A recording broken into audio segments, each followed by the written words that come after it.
Hey there, and thanks for tuning in. I've been teasing this announcement for about a month now, and the day has finally arrived. The announcement is about my feature film, The Bunker, which has been held up, on and off for the last couple of years for all sorts of reasons, but the main one being somebody was trying to stop it from happening.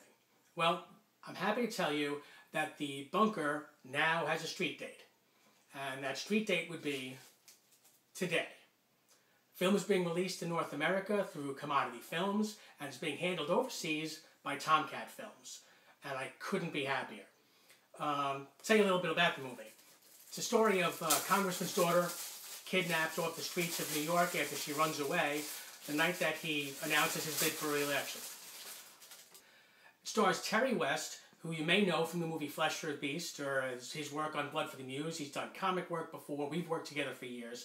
And newcomer Saskia Gonzalez, who's a phenomenal actress, and I think she's going to go on to a lot bigger and better things than my first film. But let me take you inside the DVD here.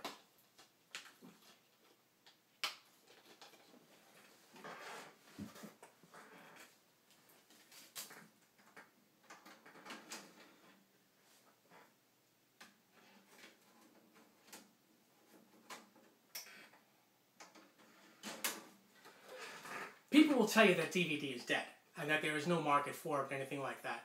But Commodity had the faith in me that we were going to make a DVD release no matter what. And as you can hear my DVD player loading, we packed this disc full. We end up having to use DVD 9s and stuff like that, dual layers, because we've got, well over 2 hours of material on here and stuff. There's the feature, there's the making of documentary, which is an hour. Let's take you to the extras here.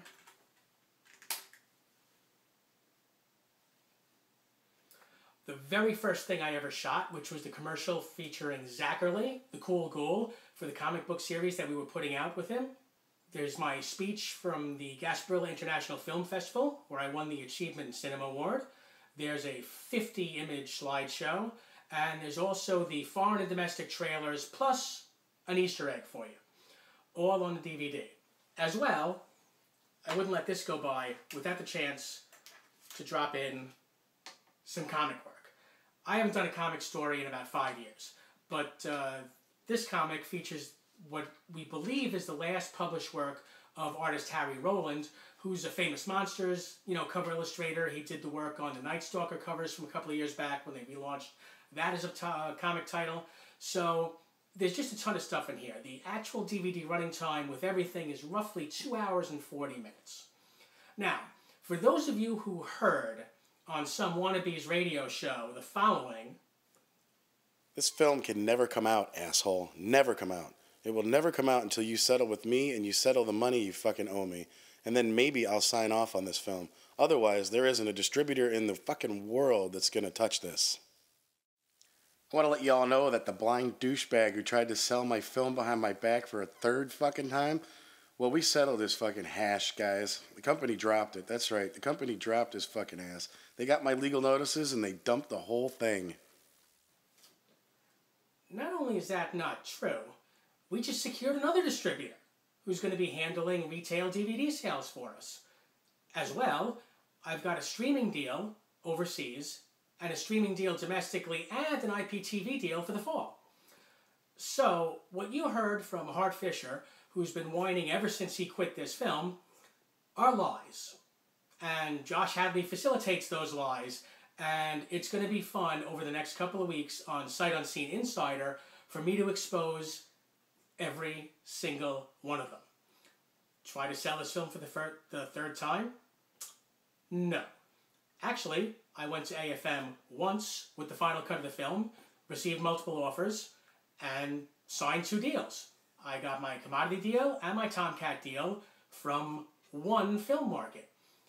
We're now going to have an overseas film release on June 21st in Germany. Other countries are to follow, and we'll be making announcements about that.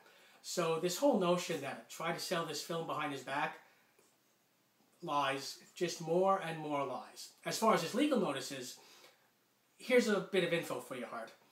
Sending messages via Facebook full of typos and a poorly photoshopped ripoff of my cover with work from another graphic artist who's upset at your theft, that's not the way to handle legal affairs. And maybe if your lawyer would have responded to the numerous cease and desist letters we've sent you, we'd have been able to talk about something. Because you're not owed a penny.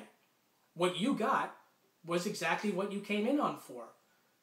You got to use the wraparound sequence, before I changed it, for your TV show, Flowers on the Razor Wire. Now, it's not my fault that you couldn't shoot an episode of Flowers on the Razor Wire without me and without my writing. The 2 episodes you have are Chance Meeting, and they would have been The Bunker. Now, your failures to produce any more episodes don't translate to me trying to sell something behind your back. This film has none of your characters in it. It has none of your work in it. It has none of your footage in it. So, go take a hike and stop whining. If you and Josh Hadley want to lie about me on the radio, my attorney is more than happy to ride the slander and libel bus for the material you've been posting, and we'll take you to court. I have no fear of it. Like that affidavit I posted on my blog a few weeks ago in the put-up column, where you were telling me, oh, Joe, don't get licensing agreements from bands you like. Just rip off their music. I've got dozens of affidavits like that.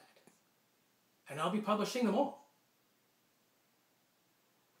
The movie's available now. You can get it. It'll probably be in retail stores the week of the 17th to the 21st for most of you. And if not, SightUnseenPictures.com or CommodityFilms.com, and you'll be able to order right through us. Thanks for checking it out. Hope you dig the film.